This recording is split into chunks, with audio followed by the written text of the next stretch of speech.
They were buried alive in steel and glass 6 floors below ground. By the time she realized he wasn't who he claimed to be, it was already too late to scream. This is the story of hello. Ava I'm Mark. Collins Nice to meet and you. the man who trapped her in an elevator for 6 horrifying days. And before we go any further, make sure you hit that subscribe button and turn on notifications, because Cold Crime Stories HQ brings you the darkest true stories you won't hear anywhere else. Also, drop a comment and tell us where you're watching from. Now, let's dive in. It was Valentine's Eve in Austin, Texas. The city glowed with festive lights, couples filled the restaurants along Rainy Street, and love was supposed to be in the air. But for Ava Collins, a 29-year-old PR manager at a tech startup in Travis Tower, love felt more like a funeral she kept attending. She sat alone in her office on the 49th floor, staring at an unsent email to her ex-fiancé, Liam Hayes. He lived in Dallas, now successful, untouchable, and emotionally unavailable as always. She'd been planning to fly to New York to surprise him, to beg for another chance, to prove she was still worth loving. But as her cursor hovered over the send button, something inside her cracked. She deleted the email. Then she cried. Then she grabbed a handful of Valentine's candy from the break room and decided to leave before she changed her mind again. Meanwhile, 4 floors below, Ethan Ward was locking up his security office. He was 34, broad-shouldered, with tired eyes that had seen too much. A former Army veteran who'd lost half his unit overseas, Ethan now worked the night shift as a security supervisor at Travis Tower. He preferred it that way. Fewer people, fewer questions, fewer chances to remember. He'd just finished a long phone call with his therapist, the same conversation they had every week. Are you taking care of yourself, Ethan? Are you sleeping? Are you isolating again? The answer was always the same. I'm fine. But he wasn't. And tonight, that lie would collide with another broken soul in the worst way possible. Ava pressed the elevator button on the 49th floor. The doors slid open, and she stepped inside, balancing her purse, a duffel bag, and a bottle of wine she'd planned to give Liam. The elevator descended smoothly until it stopped on the 42nd floor. The doors opened, and Ethan stepped in. "Hey," he said with a polite nod. "Hi," Ava replied, barely looking up. Ethan noticed her immediately. He'd seen her before months ago at a charity event hosted by her company. She'd comforted a crying child in the lobby while everyone else walked past. That small act of kindness had stayed with him during some of his darkest nights. But he didn't say that. Instead, he pointed to a crude heart etched into the elevator wall. "Looks like someone had a romantic night in here." Ava smirked. "Or a really bad one." They both laughed awkwardly, briefly. Then the elevator jolted and stopped. The lights flickered but stayed on. The hum of the motor went silent. "What the hell?" Ava muttered, pressing the lobby button repeatedly. Nothing happened. Ethan stepped forward and tried his security key. The panel didn't respond. He hit the emergency alarm. Silence. "Okay, don't panic," he said calmly. "This happens sometimes. Someone will notice." "When?" Ava's voice was sharp. "I have a flight in 2 hours." Ethan pulled out his phone. No signal. They were 4 stories underground. "Security will check the monitors," he assured her. "Just give it a few minutes." 15 minutes passed. Then 30. Ava banged on the doors. Ethan waved at the camera in the corner. Nothing. "Where the hell is security?" Ava demanded.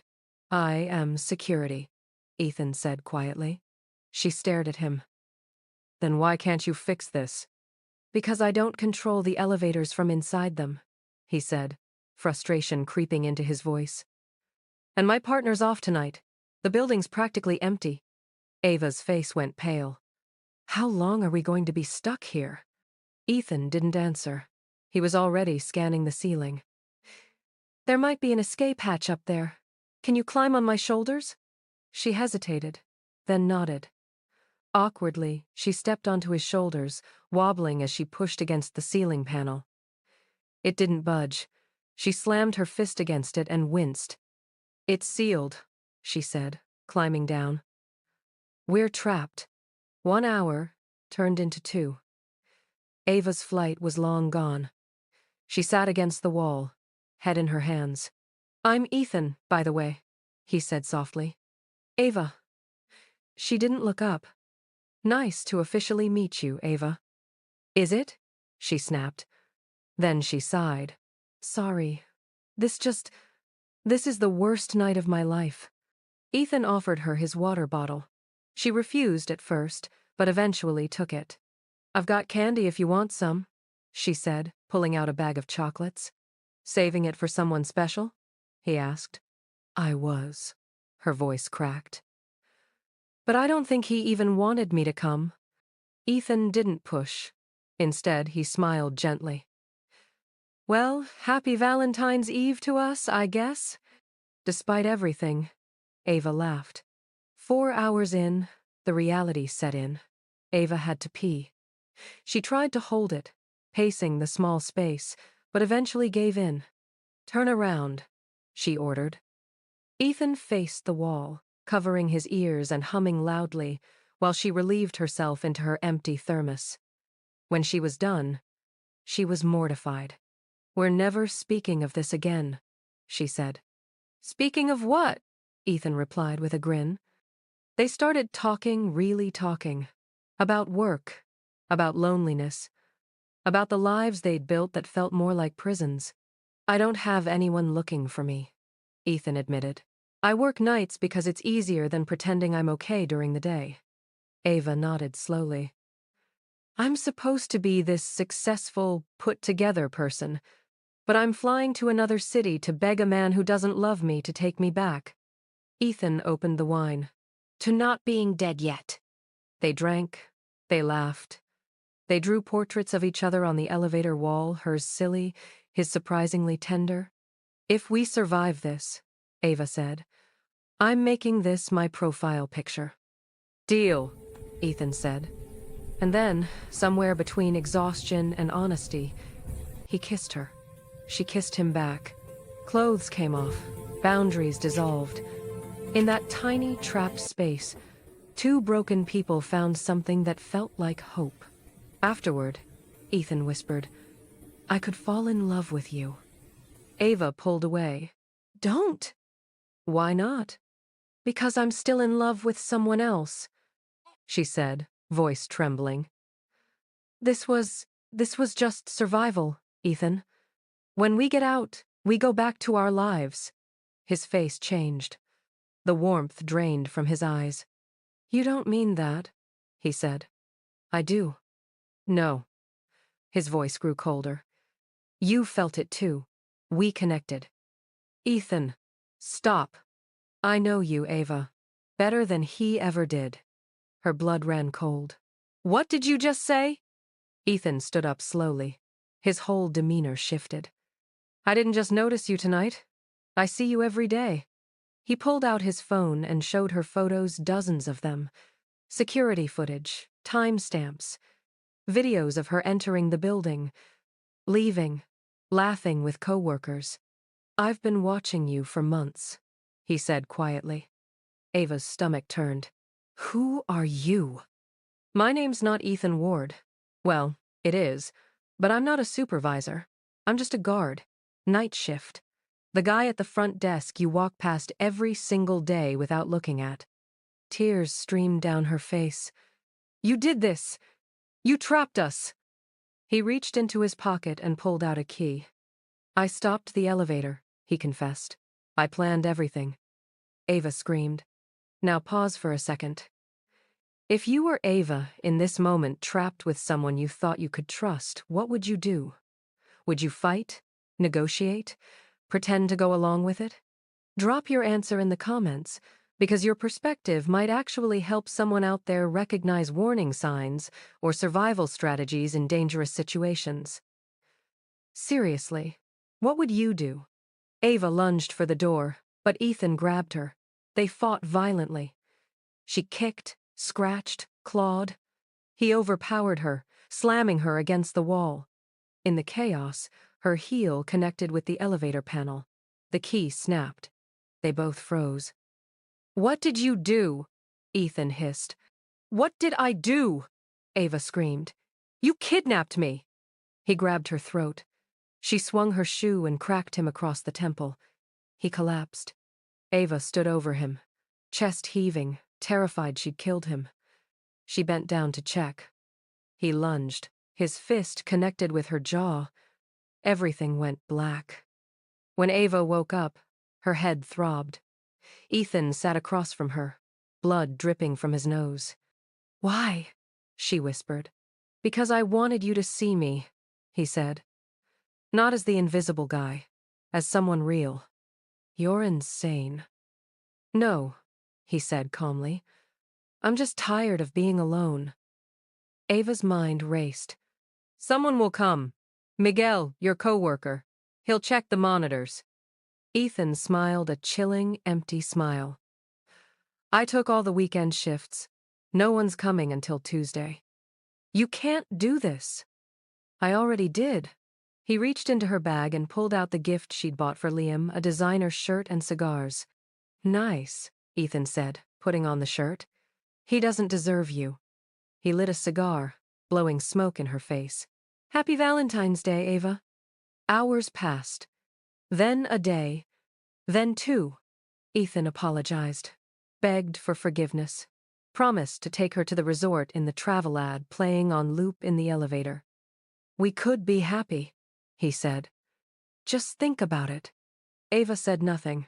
She was planning. On Monday, Ethan noticed the broken ceiling light. "I can fix that. Climb on my shoulders." "Why don't I boost you?" Ava suggested sweetly. "I'm lighter. I'll get through easier." He hesitated. "Don't you trust me?" she whispered. He did. He wanted to. Ava climbed onto his shoulders and pulled herself through the ceiling. She saw the ladder, the door, freedom. "Come back for me," Ethan called.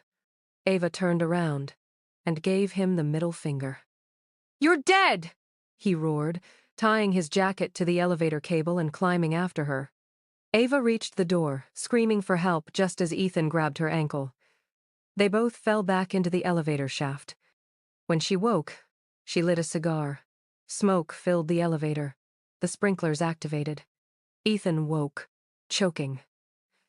Ava punched him, breaking his nose again, and tied him up with his own jacket. "Confess," she demanded, holding her phone up. "Tell me everything." And he did. His real name, Ethan Deakins. The planned trap. The lies. The obsession. "I just wanted one date," he sobbed.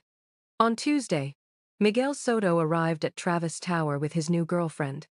He checked the security feed and saw them. "Oh my God," he whispered, running to the elevator. He pried the doors open. "Ava, are you okay?" Before she could answer, Ethan lunged and shoved Miguel into the shaft. The elevator activated. Miguel screamed. Then silence. Ethan knocked Ava unconscious, dragged her to his car, and stuffed her in the trunk. He returned to the building, erased the footage, and killed Miguel's girlfriend. He drove Ava to a remote area, poured gasoline into a dumpster, and prepared to burn her body. But when he opened the trunk, she wasn't breathing. He turned away. She exploded out of the trunk, slamming a tire iron into his skull. She jumped into the driver's seat and backed the car straight into him, pinning him inside the dumpster. Ava grabbed the lit cigar from the dashboard. She walked over, looked him in the eye, and flicked it into the gasoline. Ethan Deakins burned alive. Ava Collins walked away. She didn't go to New York. She didn't call Liam. She called 911. She told her story. And she survived. Weeks later, Ava stood by Lady Bird Lake, staring at the Austin skyline. She was writing again, not PR fluff, but real stories.